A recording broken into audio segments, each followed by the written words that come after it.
Merci aux organisateurs pour leur confiance.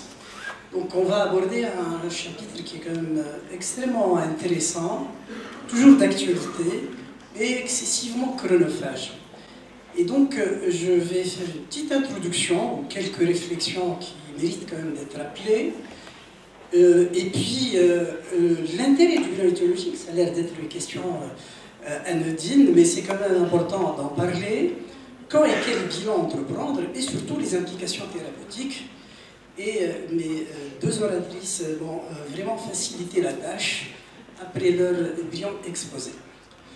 Alors, si je peux faire un raccourci, la question est relativement aisée, hein, puisqu'il y a des recommandations toutes faites, et je n'ai qu'à faire des captures d'écran, mais en fait, c'est vraisemblablement pas l'objectif et pas ce qu'on me demande de faire, surtout que ces recommandations qui, de surcroît, étaient publiées dans la revue française des maladies respiratoires, c'est quand même le fruit de collaboration de plusieurs sociétés savantes. Donc c'est quand même des recommandations assez bien faites. Toutefois, évidemment, il y a lieu de faire quand même une approche un peu synthétique, un peu critique, parce que actuellement on a besoin de personne pour avoir accès à la formation, hein, à l'ère de l'informatique et de l'information, c'est une citation, l'ignorance est un choix.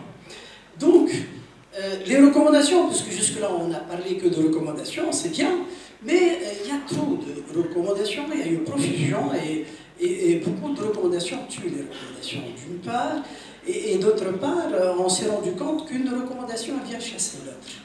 Et en plus, on a bien remarqué qu'une vérité aujourd'hui devient une contre-vérité demain. Il y a même des espèces de discordances qu'il y a entre différentes recommandations au cours de la même période. Et puis, vous avez sûrement constaté que dans la vraie vie, les recommandations n'intéressent que moins d'un quart des patients. Donc les trois quarts, c'est des patients à discuter au cas par cas. Et donc, les recommandations, c'est bien beau, mais si vous vous êtes un petit peu intéressé aux dernières recommandations, vous avez sûrement constaté que 9 sur 10 c'était des suggestions ou des avis d'experts. Donc il y a peut-être quelques recommandations des niveaux de preuve assez élevés. Donc c'est bien une recommandation, c'est un bon outil pour le praticien, mais ce n'est ni la Bible ni le Coran. Il va falloir quand même nuancer et je dirais même, je rajouterai au terme recommandation appropriation, c'est-à-dire essayer de les adapter à notre quotidien et notamment à notre réalité. Et je vous invite à voir une publication qui est passionnante. Certes, elle ne porte pas sur la thrombose mais sur le diabète, mais c'était juste, ils ont essayé de diviser les pays en 4 panels en fonction du revenu. Et vous avez en bleu les revenus les plus insuffisants, où vous avez des recommandations où la couleur bleue manque parce qu'ils n'ont pas les moyens de se permettre le luxe, de faire de l'éducation, de la surveillance. Donc c'est bien et c'est bien beau d'avoir des recommandations, faut-il avoir quand même les moyens de les appliquer.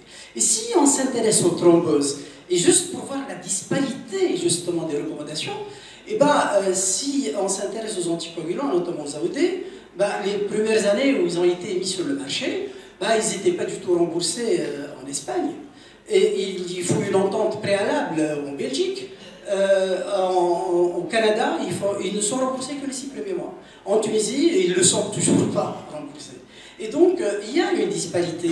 Et puis, si on s'intéresse aux antivitaminiques, on fait encore partie des rares pays où on a encore le syndrome. Et même si on a la forme la plus pourrie, puisqu'on n'a pas le 1 mg et les patients sont obligés un peu. C'est ce qui explique un peu la labilité de l'INR, entre autres. Quand on voit par exemple le Briviscan, il est déremboursé actuellement en France en attendant d'être retiré. Donc il y a quand même des disparités qui fait que les recommandations c'est bien, mais il faut quand même avoir une lecture critique. Maintenant, l'intérêt du bilan éthologique, oui, il est intéressant, mais j'aurais souhaité parler plus de facteurs de risque que d'étiologie en matière de thrombose. C'est une maladie multigénique, multifactorielle, c'est souvent la conjugaison, la constellation de 2 ou plusieurs facteurs. Donc il est plus utile, pertinent de parler de facteurs de risque que d'étiologie. Maintenant, l'intérêt est indéniable. Et l'intérêt est indéniable, je dirais, avant, pendant et après. C'est-à-dire le mérite du praticien est d'anticiper. C'est-à-dire que c'est la connaissance des facteurs de risque qui font qu'on va prévenir ou non la survenue d'une thrombose. Et l'exemple qui l'illustre le plus, c'est le Covid, qui est entré dans le catalogue par la grande porte. Et justement, ça c'est extrêmement important, donc quand je dis avant. Et quand je dis avant, c'est de connaître les situations thrombogènes, puisque le mérite du praticien, c'est de prévenir justement une personne intelligente résout un problème, une personne sage l'évite. Et j'ai eu la chance, depuis plusieurs années, d'assister et de faire partie d'un panel d'experts. Il y a les experts chirurgiens, les experts médecins. Les chirurgiens, ils sont plus futurs que nous, ils savent quelles sont les situations thrombogènes, la liste est bien établie. En revanche, les experts médecins, où on a représenté quand même différents pays, différents continents, on se réunissait une année sur deux, présidé par le professeur Samama, et à chaque fois on essaie d'avoir quelles sont les situations thrombogènes, mais on ne s'est jamais entendu sur une liste, et à chaque fois, évidemment, depuis le décès de professeur Samama, on s'est plus réunis, et là c'est la première réunion où mes cheveux étaient encore noirs, comme vous pouvez le constater. Alors, donc c'est pour dire que finalement les situations thrombogènes, c'est pas toujours facile, et il y a des comorbidités où c'est un peu difficile de faire part un peu du côté impactant du risque thrombogène. Ça, c'est donc la nécessité d'intervenir en amont. Mais pendant, qu'est-ce que j'entends par pendant? Parce qu'il y a souvent une prise en charge spécifique. Nous sommes face à une thrombose.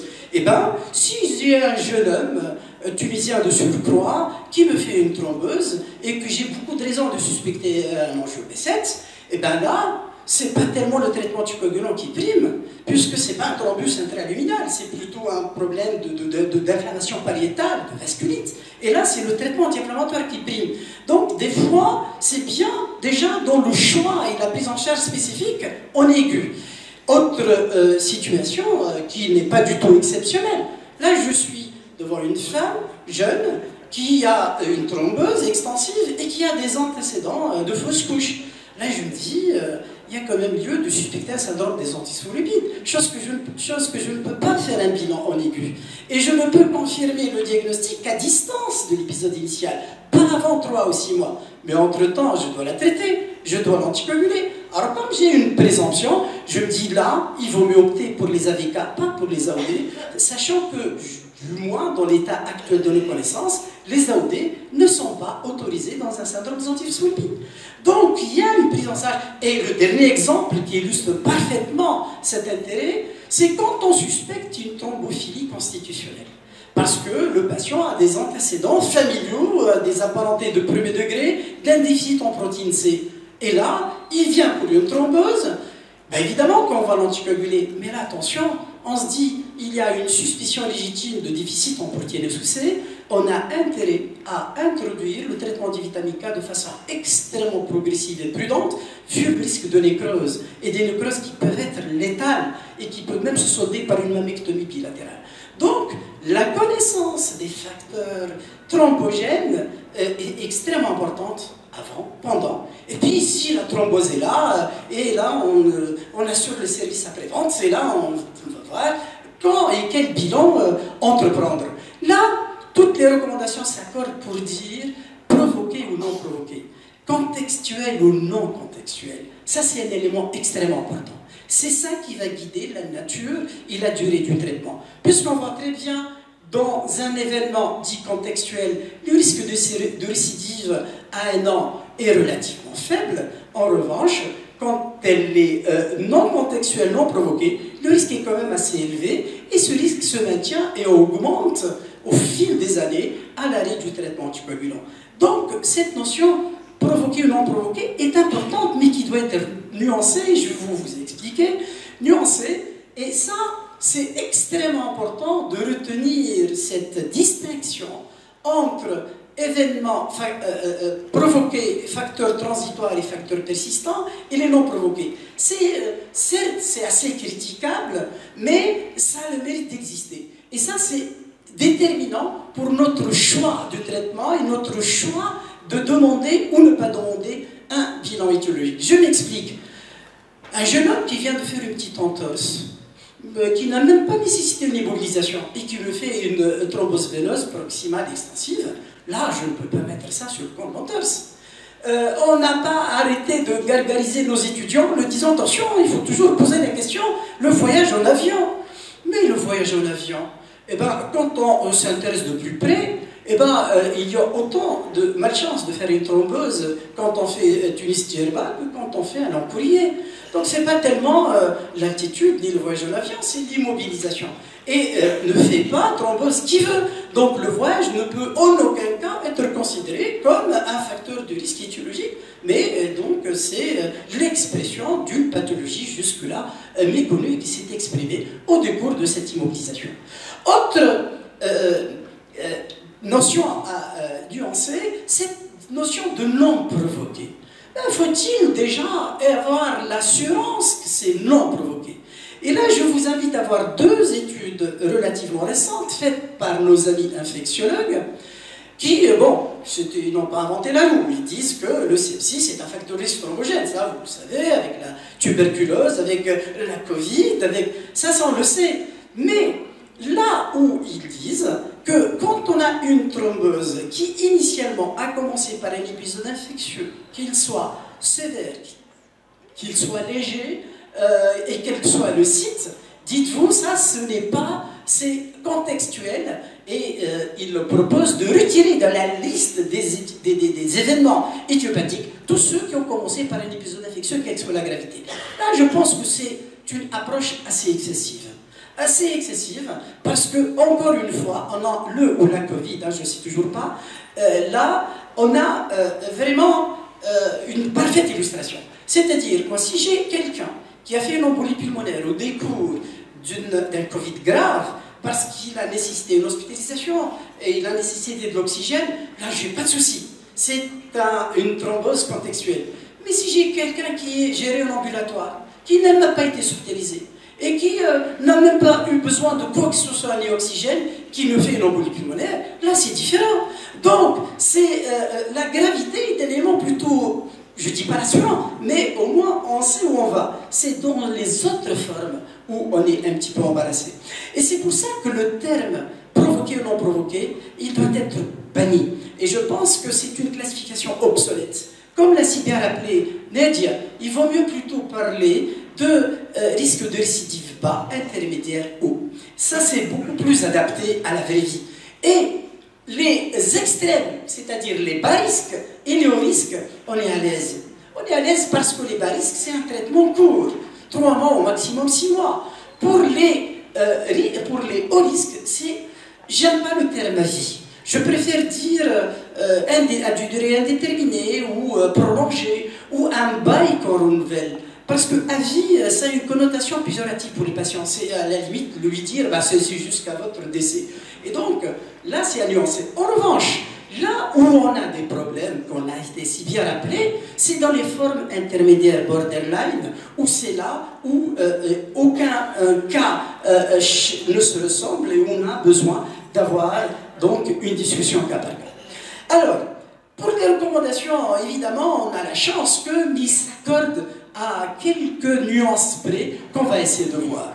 Et dans ces recommandations, je vais faire vite sur le cancer, parce que ça a été si bien rappelé donc, par nos oratrices, mais un petit hommage pour M. Trousseau, qui a quand même le mérite d'avoir établi la relation entre cancer et thrombose en 1867. Et ironie de sort, M. Trousseau, il est décédé du syndrome de Trousseau, puisqu'il est décédé d'une embolie pulmonaire massive compliquant un adénocarcinome digestif. Et c'est son externe Dieu Laffoy qui raconte cette histoire assez émouvante donc, dans une monographie. Et voilà l'équipe de M. Trousseau qui ont le mérite de s'intéresser à cette relation depuis 1865. Nous, on s'est intéressé depuis 2008. On a fait plein de travaux, on a dirigé des thèses, et puis finalement, on retrouve les mêmes données. C'est que dans cette liaison dangereuse, c'est surtout les 12 premiers mois, que évidemment, ça dépend, évidemment, il y a des cancers beaucoup plus thrombogènes, ça dépend du traitement et ça a été rappelé, mais évidemment, il convient de connaître les situations qui orientent vers un cancer. Très bien. Donc, le caractère récidivant, évidemment, on le répétera jamais assez, une phlébite bleue, le caractère bilatéral d'emblée, la localisation insolite, la symptomatique de découverte fortuite, quel que soit le site, évidemment, l'association thrombose veineuse et thrombose artérielle, et situation très évocatrice d'un cancer, c'est la survenue de thrombose au décours d'un traitement anticoagulant à dose optimale et correctement conduit. Là, il faut penser à un cancer. Mais penser à un cancer ne veut pas dire rechercher un cancer. C'est là où la nuance. C'est vrai qu'il y a des scores de probabilité, tels que le score de Riete. Mais, comme l'a si bien rappelé Nadia, il est recommandé de ne pas faire de recherche systématique d'un cancer occulte. C'est-à-dire, quand on compare les screenings élargis où on a découpé le patient en rondelles par rapport à un bras où on était plutôt clinicien orienté, c'est vrai qu'on a gagné en termes de délai diagnostique, mais on n'a pas gagné en termes de pronostic. Et donc, on n'a pas gagné en termes d'espérance de vie ni de confort. Et donc, les recommandations étaient bien rappelées. Il faut quand même rester clinicien. Et les sujets de plus de 50 ans, avec un premier épisode non provoqué, évidemment, c'est la clinique qui prime. Et bien sûr, les examens de dépistage, qui déjà n'ont même pas besoin d'une suspicion de cancer pour le faire. De surcroît, on le fait quand il y a une thrombose. Or, pour la thrombophilie, là aussi, comme l'a si bien dit Nadia, on a un peu levé le pied, hein, parce qu'à un certain moment, c'était un peu à la mode. Maintenant, il faut vraiment ne pas pousser à la consommation. S'il y a deux thrombophilies qui doivent être privilégiées, la thrombophilie constitutionnelle, c'est le déficit en antithrombine, et la thrombophilie acquise, c'est le syndrome des antiphospholipides. Pour les autres, c'est pas la peine de s'entêter pour les chercher, parce que de toutes les façons, ils sont peut-être responsables du premier épisode, mais ils ne sont pas responsables d'un sur-risque de récidive. Et donc c'est pour ça que même si on va les trouver, ça ne modifie pas du tout la durée du traitement, et ça, ce n'est pas impactant. Et donc, c'est quand même important de ne pas passer à côté d'un déficit en antithrombine ou un syndrome des antiphospholipides, parce que là, ce sont quand même deux situations, quand ils se sont exprimés, le traitement doit être prolongé.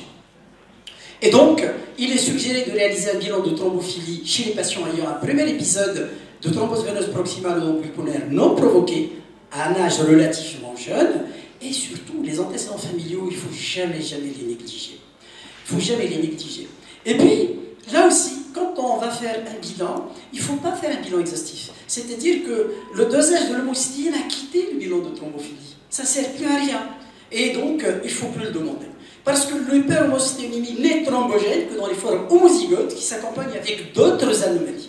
Mais dans les formes en rapport avec une carence vitaminique, le caractère thrombogène n'est pas du tout évident. Et puis, le dosage du facteur 8 non plus. Donc, ne pas être systématique, jamais en phase aiguë, jamais sous traitement anticoagulant. Et là, vous avez un tableau qui rappelle un peu les précautions à prendre avant de faire les dosages. Donc, prescrire un bilan de thrombophilie n'est pas une décision anodine. Toujours se poser la question d'utilité. Et puis, se rappeler quand même du retentissement familial où souvent les patients vivent avec, comme en sursis, en train de guetter le premier événement thromboembolique. Alors, pour les thrombophilies acquises, on a dit que c'est le syndrome des antiphospholipides. Il peut y avoir des éléments de suspicion clinique ou, en l'absence d'éléments de suspicion clinique, il est suggéré, toujours une suggestion, donc c'est un grade 2, de rechercher un syndrome des antiphospholipides chez les patients ou patients de moins de 50 ans, premier épisode et de siège inhabituel et récidivant de surcroît, c'est un grade 2. Alors les autres thrombophilies acquises, évidemment, c'est en fonction des points d'appel, tels qu'un angiobassette, tel qu'un Crohn qui est extrêmement thrombogène. Et ça, évidemment, on ne va pas quand même faire une endoscopie en l'absence de points d'appel ou de signes de déglobalisation et de troubles de transit. Alors les antécédents familiaux, il ne faut surtout pas les négliger parce que une thrombose veineuse non provoquée qui survient avant l'âge de 50 ans, le risque familial est multiplié par 3 à 4 par rapport à une thrombose qui survient après 70 ans. Et si le propositus a une thrombophilie, ben le risque est le même, il est multiplié par 3 à 4. Un. De deux, vous voyez que le risque relatif chez les apparentés de premier degré est pratiquement le même qu'une contraception et 2 fois plus élevé qu'un facteur 5 Leyden.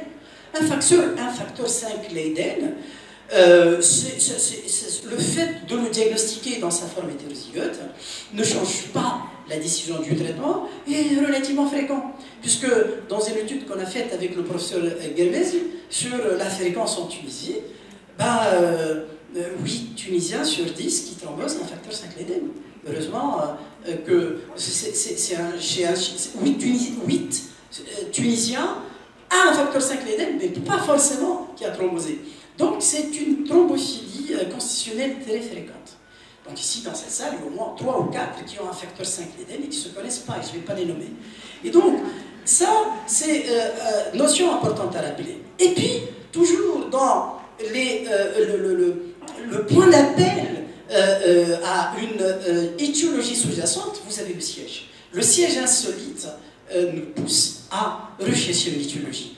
Et puis, quand on voit les différents sièges, le catalogue est le même. C'est les fréquences respectives qui ne sont pas les mêmes. Je m'explique. Quand on a une thrombose digestive, c'est vrai que c'est une plaque un peu surchargée mais exprès, vous avez le catalogue des étiologies ou des facteurs de risque de maladie veineuse thromboembolique. Mais regardez, les syndromes myélopériphératifs, c'est quand même 40%. Donc, c'est les mêmes, mais avec quand même une fréquence importante des syndromes myélopériphératifs quand c'est une localisation digestive. Et donc, c'est la raison pour laquelle les recommandations le disent, il est suggéré donc, chez les patients présentant un premier épisode non provoqué avec une NFS normale, il est suggéré de ne pas réaliser systématiquement la recherche de mutation, sauf en cas de thrombose acide atypique et de surcroît, localisation digestive.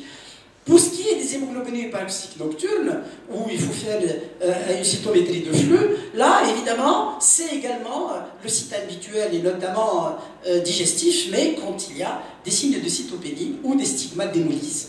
Alors, quand on voit le rein, c'est les mêmes les étiologies. Mais vous voyez que c'est le cancer qui vient, et ensuite, il y a le syndrome néphrotique. Quand vous voyez les thromboses pelviennes, c'est le sepsis qui vient, ensuite, c'est le cancer. Et quand on voit jugulaire, si ce n'est pas une extension du membre supérieur, c'est le syndrome de Lemierre, qui est en fait une suppuration, et donc c'est encore le sepsis. Quand c'est le membre supérieur, évidemment, la cause la plus fréquente, c'est la voie veineuse, mais en l'absence de voie veineuse, chez un sujet jeune, privilégier quand même les causes immunohématologiques, notamment les thrombophilies, chez les sujets âgés, volontiers le cancer. Alors le chapitre maintenant le plus important, c'est les implications thérapeutiques. Et ça c'est important parce que certains collègues doivent changer leurs habitudes. Parce que, et on se trouve souvent devant une inertie thérapeutique et on prolonge le traitement. Alors qu'on donne 6 mois, 9 mois, 18 mois ou 24 mois, ça ne change rien. Le jour où on va arrêter, s'il va récidiver, il récidivera. Donc la durée initiale du traitement n'est pas du tout... ne doit pas être un argument parce que ça ne change strictement rien. Donc, la moralité de l'histoire, vous devez donner 6 mois, 3 à 6 mois. Ensuite, c'est là où vous devez réfléchir. Soit vous arrêtez, soit vous continuez. Et si vous continuez, c'est un bail qu'on renouvelle. C'est un traitement à durée indéterminée. Il n'y a pas d'autre option. Il n'y a que 2 options. Ça ne sert à rien de donner 12 mois, 15 mois ou 18 mois. C'est faussement rassurant. Donc, c'est à 6 mois ou à 3 mois qu'il faut avoir le courage de prendre une décision. Mais pas uniquement le courage. C'est-à-dire qu'en fait, ça va dépendre de quoi? De ce qu'on vient de dire. Si vous avez une maladie veineuse provoquée contextuelle post-chirurgicale, une embolie pulmonaire post-chirurgicale, vous avez 3% de risque de récidive, donc c'est pas très élevé, 3 à 6 mois et on arrête. En revanche, si elle est non contextuelle, c'est 9%. 9%, le risque est quand même assez important.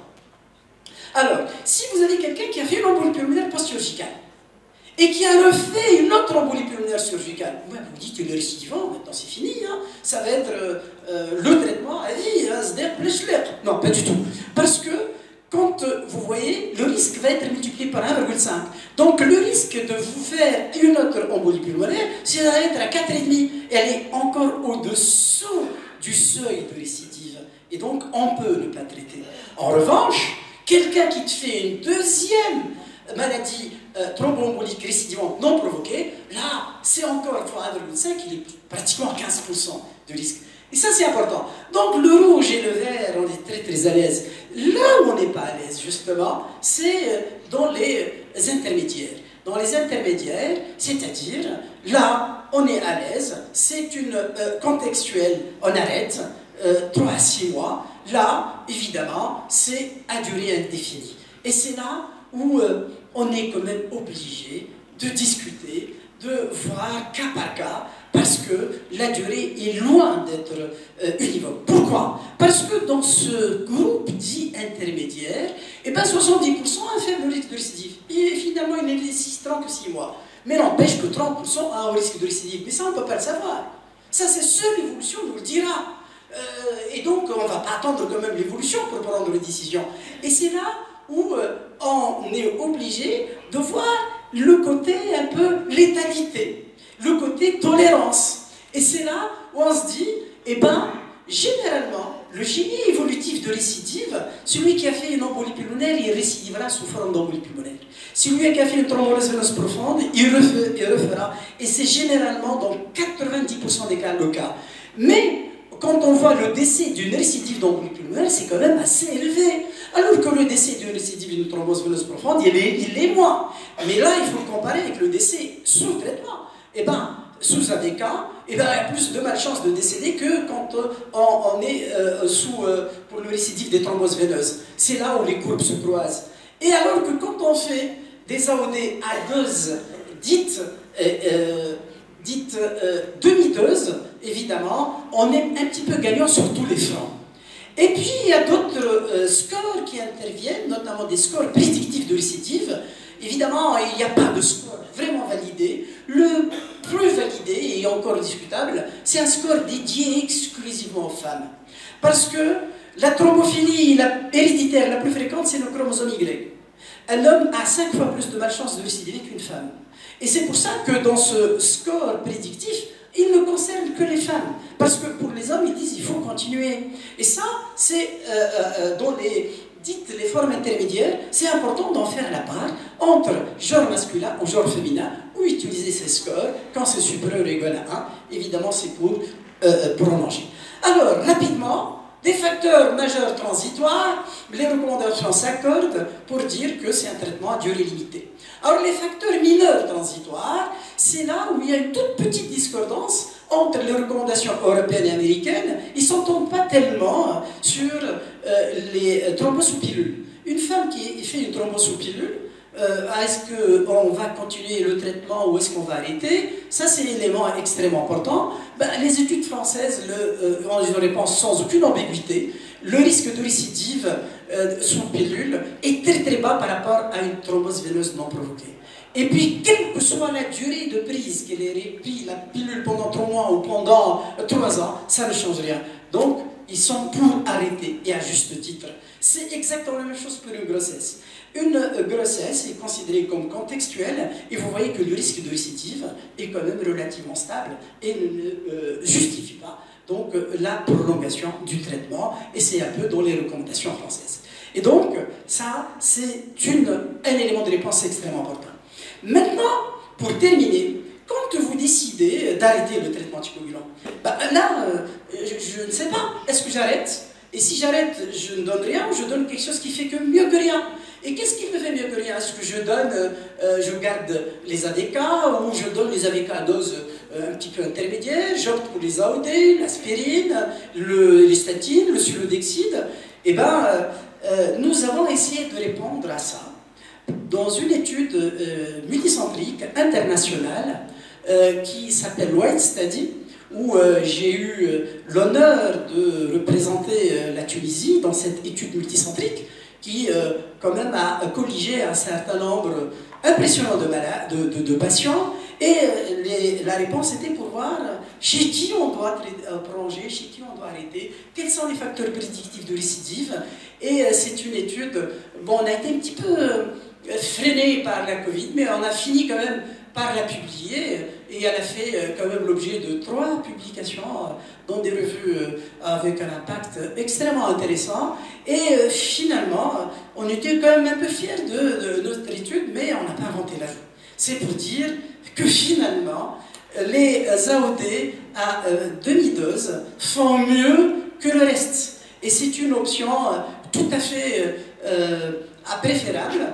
Et puis, les AVK, évidemment, contre le faible, quand il y a un risque de récidive pas très élevé, évidemment, il y a un problème de tolérance. En revanche, l'aspirine et l'AVK à dose dite intermédiaire, c'est la plus mauvaise option. C'est la plus mauvaise option. Mais, je dis bien, ce sont des recommandations qui sont inspirées de 2 études. L'une, c'est Amplify, c'est l'apixaban, et Unchained Choice, c'est le rivaroxaban. Mais qu'est-ce qu'on a reproché à ces études? C'est qu'on a sélectionné les malades. Donc on a sélectionné des malades qui... Il n'y a que 15% qui ont un risque élevé de récidive. Et donc il est tout à fait normal, quand on est sélectif, et quand on fait un bon casting, ben, on a de bons résultats. Et puis, vous voyez que là, c'est les critères d'inclusion pour l'Einstein Choice. Et c'est la raison pour laquelle tous les auteurs ne s'accordent pas sur cette attitude. Ils ne s'accordent pas sur cette attitude. Il y a même un auteur suédois qui est venu à contresens de tout ce qu'il vient de dire. Il a dit, non mais arrêtez votre cirque. Écoutez, il est extrêmement difficile de faire la peinture entre provoqué et non provoqué. Et puis quand on voit mes patients, celui qui a embolisé, il l'embolisera. Et donc, il faut continuer à donner le traitement anticoagulant à tout le monde. Là, je pense que c'est il pousse à la consommation. Il y a un conflit d'intérêt évident. Je ne pense pas que c'est la bonne option, mais la bonne option, c'est de continuer à faire des études. Et la dernière étude en date a commencé en 2018, et les inclusions sont encore en cours. Et ils ont essayé d'avoir 2 bras, un bras sous pleine dose d'AOD, un bras sous demi-dose, mais cette fois-ci, ils ont choisi des patients à haut risque de récidive, contrairement aux des patients sélectionnés, et c'est en 2023 ou en 2024 qu'on va avoir les éléments de réponse. Et merci pour votre attention. Merci beaucoup, professeur Bouslem, pour cette excellente conférence, comme d'habitude d'ailleurs. Et j'ouvre la parole à la salle pour quelques questions, parce que nous avons dépassé les délais.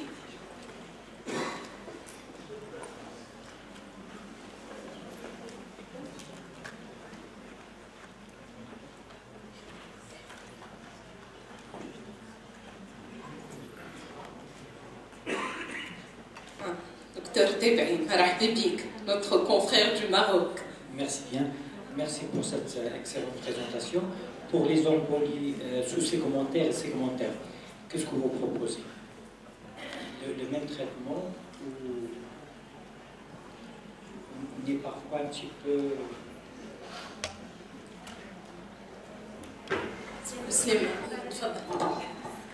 C'est une excellente question.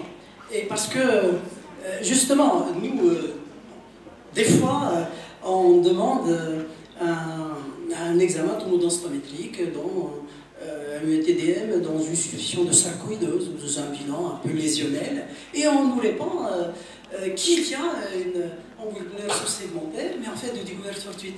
J'ai aimé cette... Eh bien, les recommandations actuellement, ils sont pour traiter, et pour un traitement qui n'excède pas les 3 mois. Mais il y a des études qui sont pour l'abstention et la surveillance, mais la plupart des recommandations avec un niveau de preuve pas très élevé, et même si elle est de découverte fortuite, mais elle est sous-segmentaire, d'abord, ce n'est pas une indication à un traitement prolongé, ce n'est pas une indication à 6 mois, c'est une indication à 3 mois. Docteur Camoun. Merci beaucoup, Dr. Bouslem. En fait, c'est un cas réel, c'est une patiente qui a une mutation en JAK2 et qui a eu une thrombose de la veine porte quelques mois après un Covid. Covid, comme vous le dites, hein, qui n'a pas nécessité quelque chose de particulier, une oxygénothérapie et une hospitalisation en réanimation. Alors, est-ce que vous donnez des AOD ou pas? Et les sous antivitaminiques là jusque-là, mais on se pose la question. On a remarqué que les AOD ont des indications de plus en plus élargies. Et pour ne pas vous surprendre, une des dernières indications en date, c'est les syndromes dysfonctionnels, justement. Donc cette idée de dire... D'ailleurs, on est parti d'un constat tout simple. On s'est dit, non mais attendez, les patients chez qui on a considéré que c'est des thrombeuses idiopathiques, et qu'au bout de 6 mois, on s'est rendu compte qu'en fait, c'était pas si idiopathique que ça, ces syndromes de phospholipide. Mais entre-temps, ils étaient sous AOD, il ne s'est rien passé. Donc quand on n'a pas une triple positivité avec un événement veineux et surtout artériel, parce que les AOD ne marchent pas beaucoup sur les artères, marchent surtout sur les veines. Et donc, mais en dehors de ça, en termes d'efficacité sur les veines, ça peut marcher, il n'y a pas de souci. Et donc on est en train d'élargir. Avant, ce n'était pas autorisé chez le sujet âgé. Maintenant, c'est le choix électif. Cancer et thrombose, avant c'était... Maintenant, il y a des recommandations qui disent HPPM ou AOD. Ils te donnent même le choix. Et là, on est en train d'élargir. Et là, évidemment, et ça a été très bien rappelé par vous-même, le choix du patient est très très important. Le choix du patient est très important. Mais honnêtement, un patient qui a un bon TTR, mais pour avoir un bon TTR, c'est d'avoir un INR à l'objectif, donc plus de 70% des INR. Et ça, il faut se lever de bonne heure pour le faire. Là, les AOD sont tout à fait autorisés. Et dans ce cas particulier, c'est quand même un syndrome immunoprolifératif qui a été diagnostiqué et révélé par une situation thrombogène mineure. Donc, il va récidiver. Et le mérite du praticien, c'est d'anticiper. Je le mettrai sous traitement, je le mettrai sous AOD. Et évidemment, si je n'ai pas d'hépatopathie, parce que vu la localisation digestive, l'hépatopathie est un facteur limitant contre-indiquant les AOD.